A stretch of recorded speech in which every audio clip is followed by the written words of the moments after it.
ایک آدمی محمود غزنوی کے پاس نا اپنا کیس لے کے آیا، مدعی بن کے آیا. اس نے کہا بادشاہ میرا کیس بڑا نرالا ہے. بادشاہ سلامت نے کہا وہ کس طرح؟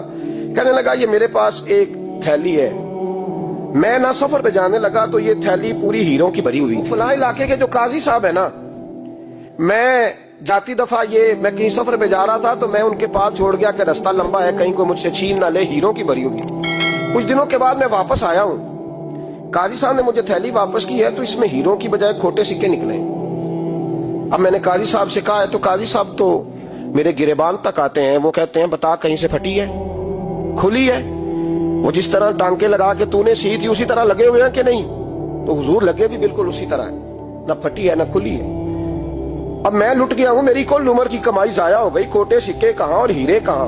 تو مہربانی کریں اور آپ کی بارگاہ میں اللہ رسول کے نام پر حلف دیتا ہوں کہ میں ہوں بالکل سچا. محمود غزنوی کہنے لگے تو جا، تھیلی چھوڑ جا، اور جب میں تجھے بلاؤں گا پھر دوبارہ آنا. شخص چلا گیا. محمود غزنوی اٹھے، دربار برخاست کیا، لوگوں سے کہنے لگے چلے جاؤ، میں 3 دن کے لیے سیر کرنے جا رہا ہوں، 3 دن کے بعد لوٹوں گا. اکیلے جب رہ گئے نا محمود دربار میں تو محبوب نے چھری منگائی. وہ جس تخت پہ بیٹھتے تھے وہاں گدا بچھا ہوا تھا، یہ گدا پڑا نا، وہ گدا بچھا ہوا تھا. محمود نے چھری کے ساتھ اس کو پھاڑ ڈالا اور چھری جیب میں رکھی نکل گئے. کہنے لگے میرے بعد کوئی میرے دربار والے احاطے میں داخل نہ ہو. محمود چلے گئے. اب وہ صفائی کرنے والا جب آیا نا، اس نے آ کے دیکھا تو گدا تو پھٹا ہوا ہے. اس نے شور ڈال دیا، پہرے دار بھی آ گئے، فلاں صاحب بھی آ گئے، فلاں صاحب. اس نے کہا وہ خدا کے بندو، اس کا گدا پھٹ گیا ہے، وہ تو مار ڈالے گا. اس نے کہا تھا سوائے صفائی اور نگرانی والے کے دوسرا آئے کوئی نہ، اور یہاں آیا بھی کوئی نہیں، پہلے دن ہی پھٹا ہوا ہے تو لٹکا دے گا سب کو، کیا کریں؟ شور ہو گیا، سارے دربار کے ملازمین اکٹھے ہو گئے. ایک بندہ بولا، کہنے لگا فکر نہ کرو، میں کیسے بندے کو جانتا ہوں، اس طرح سیے گا کہ جس نے پھاڑا ہوگا اسے بھی پتہ نہیں چلے گا کہاں سے پھٹا تھا، ایسا بہترین رفو کرے گا کہ پتہ بھی. اس نے کہا یار ہم سارے ایک مہینے کی تنخواہ دیتے ہیں، تو بندہ بلا. وہ بلا لیا اس کو، اس کا نام محمد رفوگر تھا. وہ آیا، اس کو گدا دکھایا، اس کا یار اس طرح سینہ پتہ نہ چلے. اس نے کہا فکر ہی نہ کرو، میں بڑا کاریگر ہوں. بڑے بڑے کاریگر لوگ نہیں ہمارے ملک میں پائے جاتے، کوئی نشان چھوڑتے ہیں پیچھے بڑے.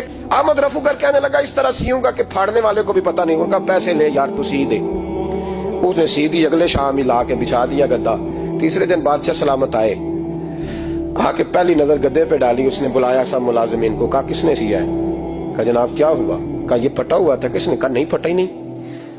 وہ کہنے لگے بنو بات، میں خود پھاڑ کے گیا تھا. تو بتاؤ صحیح سیا کس نے ہے؟ کہا جناب آپ پھاڑ کے گئے تھے تو بتایا کیوں نہیں؟ فرمانے لگے اسی لیے تو بتایا نہیں تھا کہ تم خود تحقیق کر لو، بلاؤ بتاؤ سیا کس نے. تو بلا لیا. احمد رفوگر آ گیا. اس کو جب بلا کے سامنے بادشاہ کھڑا کیا، کہا بھئی تو نے سیا ہے؟ کہنے لگا حضور آپ کے سارے ملازم کٹھے ہو کے آئے تھے، میری غلطی کوئی نہیں. کہا نہیں یار تو بڑا کاریگر ہے، میں نے اپنے ہاتھ سے پھاڑا تھا پر مجھے بھی نہیں پتا چل رہا کہاں سے پھٹا تھا. اچھا یہ بتا یہ تھیلی جو ہے یہ بھی تو نے سی تھی؟ اس نے کہا جی آپ کے خادم کا ہی کارنامہ ہے، وہ فلانے علاقے کے قاضی صاحب آئے تھے، اس میں سے ہیرے نکال کے تو کھوٹے سکے بھرے تھے تو مجھے بھی تھوڑا سا حصہ ملا تھا. محمود نے سارے گواہ بھی اکٹھے کر لیے، ثبوت بھی اکٹھے کر لیے. پھر قاضی کو بلایا، پہلے سارے ثبوت اور گواہ کیس حل کر لیا. پھر ہمارے ہاں یہ حال ہوتا ہے کہ مدعی 2-3 ہفتے کے بعد خود ہی ہاتھ باندھ جاتا ہے، کہنا تسی میری جان چھڈو، مجرم پھڑو پاوے نہ پڑو. وہ کہتا ہے مجھے معافی دو، میں رہا. ظلم ہے نا، ظلم زیادتی ہے کہ جو بیچارہ اتنے سوال مجرم سے نہیں ہوتے جتنے مدعی سے ہوتے. اب یقین کریں اتنے سوالات ہوتے. سارے ثبوت اکٹھے کر کے قاضی صاحب کو بلایا، تنہائی میں لے جا کے. محمود غزنوی نے کہا قاضی صاحب آپ سے غلطی ہو گئی، غریب آدمی تھا، وہ لوٹ گیا ہے، اس نے تو بڑی مشکل سے کچھ ہیرے جمع کیے تھے اور اس کی کل کائنات تھی، تو آپ اس کا مال اسے دے دیں، بات ختم. قاضی صاحب کہنے لگے آپ مجھ پہ الزام لگا رہے ہیں، سوال ہی نہیں پیدا ہوتا.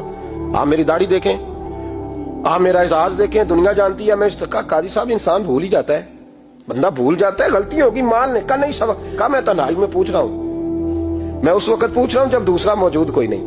آج توبہ کر لے، میں کچھ نہیں کہوں گا، تو میری زبان پہ اعتبار کر، تجھے پتا ہے میں جو کہتا ہوں اس پہ عمل بھی کرتا ہوں، باز آ جا. پر قاضی نے کہا نہیں میری غلطی کوئی نہیں. محمود نے پھر بھرے دربار میں بلا لیا، مجمع عام میں. مہلت کے دنوں میں جو توبہ کر لے وہ بچ جاتے ہیں، لیکن لوگ رسوائیوں کے دنوں میں پھر واپس لوٹتے ہیں اگلا گھر دے کے، پھر حالات اور طرح کے ہو چکے ہوتے ہیں. جب بھرے دربار میں قاضی کو بلایا، بھائی تو مانتا ہے کہ نہیں؟ اس نے کہا نہیں. تو کہا بلاؤ احمد رفوگر کو. جب احمد رفوگر آیا تو بوڑھے قاضی کی ٹانگیں کانپنے لگی، جملے ٹوٹنے لگے، لفظ